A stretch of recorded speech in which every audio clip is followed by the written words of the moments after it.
I came into contact with somebody from one of the big four. Ended up becoming kind of a mentor to me. He's now a member of our club. Man, when I first saw my first Hell's Angel standing there, I was like, that's what I want to be, man. If you're running a three-piece, just like you know, it is truly an outlaw stamp. Doesn't make you a one percenter, but it makes you an outlaw. This is what I believe in, and it was awesome to see that my brothers believed in me. It's the wolf leading the sheep, man. The sheep need to open their eyes because they about to walk off the cliff where a whole other pack of wolves are at the bottom. If you were getting your lunch money taken before you put them rags on, if they catch you by yourself, they're going to take your lunch money again. I try to be around the guys and hang out with them as much as possible and get to know them, because that's really what it's about. 17 defendants were indicted last month. Charged with attempted murder and assault with a deadly weapon. They are charged in an attack. It's possible that the attack was triggered because one of them dared to talk to one of the girlfriends of these members. Welcome to this episode of Chatting with Stacks. I'm your host, Bill Stacks, and today I got Thomas Vestergaard. They choose him as a president, and then I called the European. There's a lot of titles here because I don't want to say any names, of course. The European president. I call him up again and say, "What's now? It's done. He's out. Am I coming back?" He says, "No, it's not my problem anymore. You have to talk to the new president of your chapter, of my former chapter. But you're not in bad standing anymore." So, okay, I'll take that one. And I contact the president, and he said, "No, because of your past history with sex abuse, with sex addiction, not abuse. I never done anything illegal. And because of what happened with the former president, we don't want you back." Wow. And because of everything that was going on, and they didn't want to lose any more members because it cost money. Yeah. So they would rather keep the 15 members that were left and then say goodbye to me than have me back and probably lose some more members because of it. Now, at this point in your life, are you thinking about starting your own club? Not at this point at all. At this point, I actually started. I have to tell it from the beginning. I was very mad. Because I have been in recovery for 3 years at this, 5 years at this point, and I had this bad experience. So I was mad. I was mad at God. I was mad at my brothers and family. I was mad at everybody, and I was just staying at home. And I was trying to find my way back to normal life again. So I started hanging out with my ex-wife, and I told her I'm just gonna sell my bike. I don't ever want to be in a club anymore. I think it sucks. They're all assholes. But she said, I understand what happened, but if you do this, if you sell your bike, they're gonna win. So if you want to sell your bike, that's okay. I understand, but wait a year. Wait a year, and if you still want to sell your bike, then sell your bike. And I thought, yeah, okay, I'll try. And then a neighbor of mine, an old guy, he said, why don't you come with me to church on Sunday? I said, church? What the fuck do I have to do in a church? I don't belong there. But he he asked a couple of times, and one day I didn't have anything to do, and then just sit at home feeling sorry for myself. Yeah. Then, then I say, okay, I can go with you to church. And there was this guy, a former addict, go figure, talking about the Bible and everything. And I'm sitting here with all my prejudice and listening to this guy. And one sentence he said, he said it's, what was it he said? He said, it's, don't take the Bible so serious because it's only written by humans. And I just sit there listening and said, wow, that's actually something I can use, because before times I was always using the Mein Kampf as a reference to how I wanted to live, and everybody who didn't live like that were just, they weren't worth anything, and I didn't want to start up a new life with a new book called the Bible, starting judging every people around me one more time. So that was kind of the sermon that kind of changed my way of looking at Christianity. So that for me, that was a very good thing. And after a couple of days, I was at church. I met a guy on a BMW motorcycle, and we were talking outside after church, and I was talking to him about, I was at that time also rode with some other Christian guys, but they were kind of, like I said, using the Bible to look down on other people. It was like them and us, and that attitude, it was not really for me. Then I could have stayed in arm. I could have stayed a Nazi for everything. So what I did was kind of telling him how I saw this thing and all the Christians and all these bad clubs and groups I was with in my past. And he says, why don't you start your own club? I have a motorcycle, I can ride with you. And that kind of resonated with me, and that's where the idea for the club started. I borrowed some bylaws from an old club, and I changed the laws to fit what I wanted, and I put it on the table for this Christian guy and three other guys I knew. Two of them have actually been former members of ARM as well, and that's how we started Knights of St. Anthony. Look how big your club is now. Now your club is the biggest clean and sober club in the world, isn't it?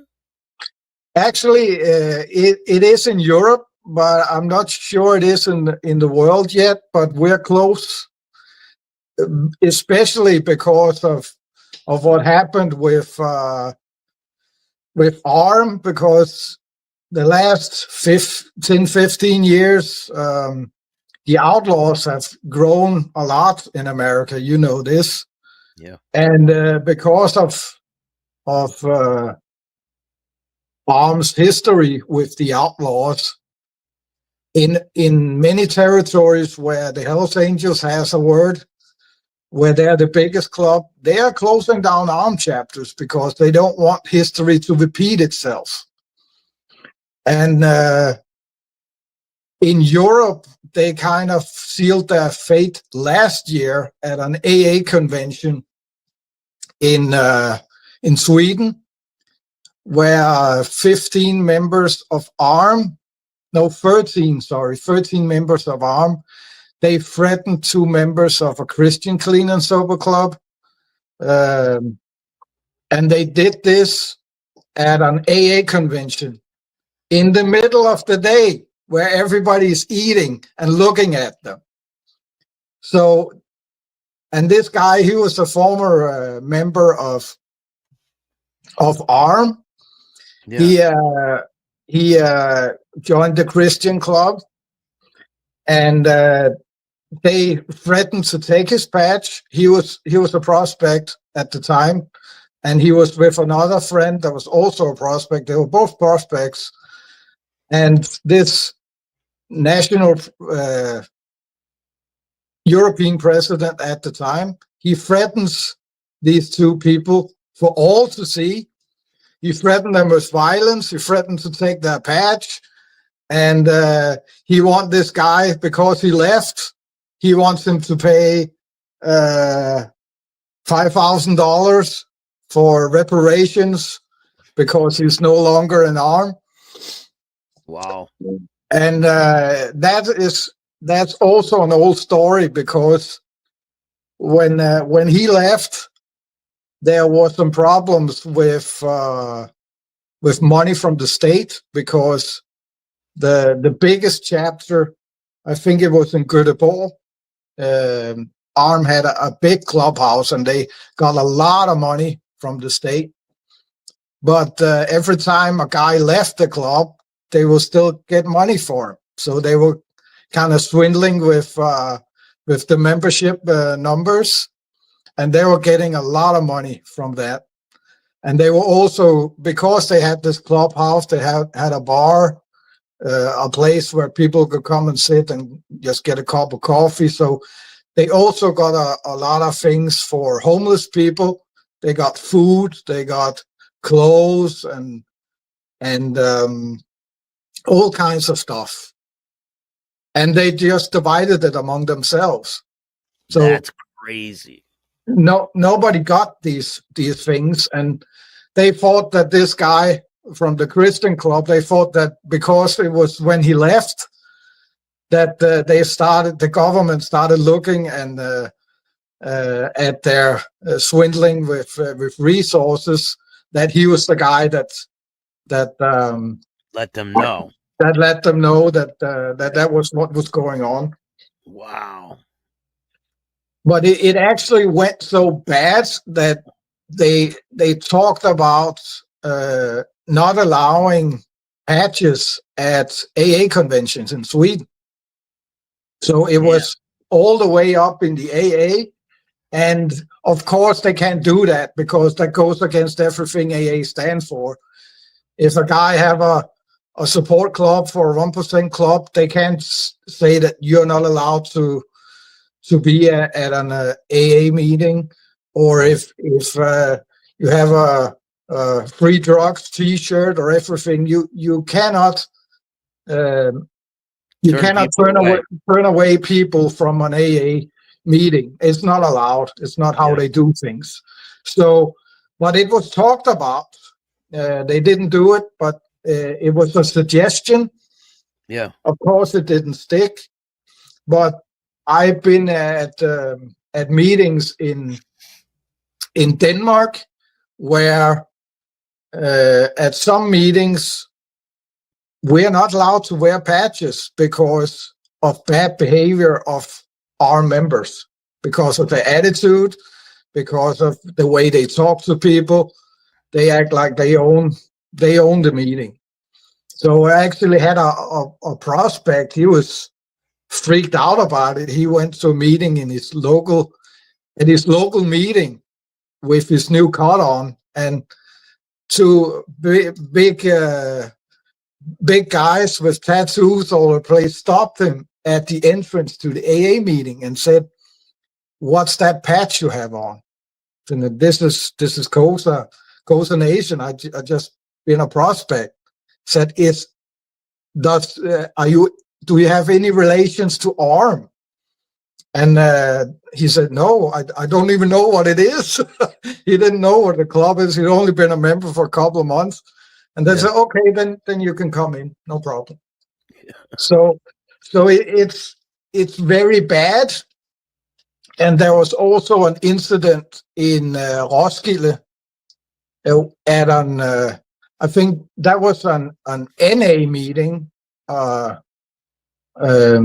Narcotics Anonymous, where a member of ARM is the head of the meeting, Yeah. And there's a woman there is a AA member that wants to go to a meeting, and she starts speaking about her problems and abuse and everything, and he stops her in the middle of her speak and throws her out of the meeting because you're an alcoholic, you're not allowed to be here. So actually what happens afterward was that the NA, the top of the NA in Denmark, they actually went and closed the meeting down because of it. Yeah, you can't do that type of stuff. No, it's the only time I've seen them throw people out of AA meetings or NA meetings is when they're totally inebriated on alcohol or drugs, and they're like really over the edge, messed up, and then I've seen them escort people out. Like, you can't be here like that. No. That's the only time I've ever seen people get booted out. I've seen people pretty messed up. Like, let's take a quick. Yeah. So they're having a lot of problems out there with this arm. And what do you think their future looks like? Yeah, just to finish what we were talking about in AA or in other 12-step programs, everyone is welcome as long as you have a wish that you want to be clean and sober. Then you're welcome. Yeah. You don't necessarily have to be, but I've seen a lot of people come drunk to NA or AA meetings, but they always told you can sit, you can listen, but you're not allowed to talk because you're intoxicated. So as long as you have a wish of becoming sober, you are allowed to be there. Yeah, desire. Desire, yeah, of course. So, but yeah, I don't really, I don't think there's much future in it, because what happened, because of what happened last year, I was at the same AA convention this year, and I found out that the national or European president is now throwing out. He's been thrown out of the club because of another issue I didn't know, but apparently he was in America to visit the mother chapter, and he had some relations with a widow of one of the members. So he wasn't thrown out because of any of the bad shit he done. But apparently he thought he was bulletproof for some reason. So yeah, and this guy, I don't remember for 30 years, maybe more, I don't know. Yeah. And his behavior has been so bad for so many years, but and it was his whole life. So I think that it's a high price to pay for what had happened, because I know how it feels to being shunned out of everything.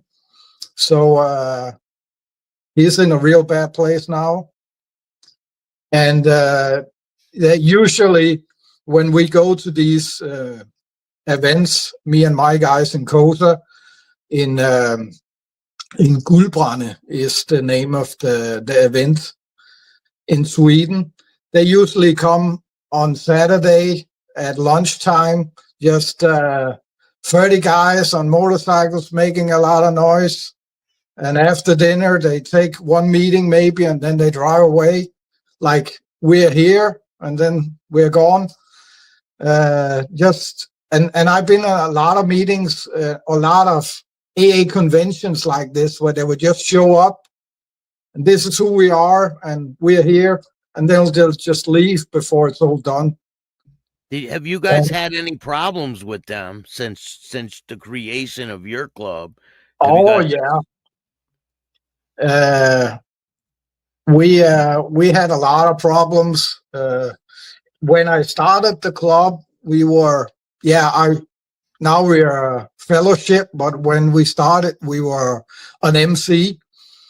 And I got contacted by an armed president from Vancouver. And he just called me up out of the blue and said, I'm this and this and so. And I just got a mail from ARM telling me that I'm not supposed to talk to this guy named Thomas Guffi Vestergaard, and I'm not supposed to associate with KOSA Nation. And he said, I never heard about you. I don't know who this club is. So that got me curious.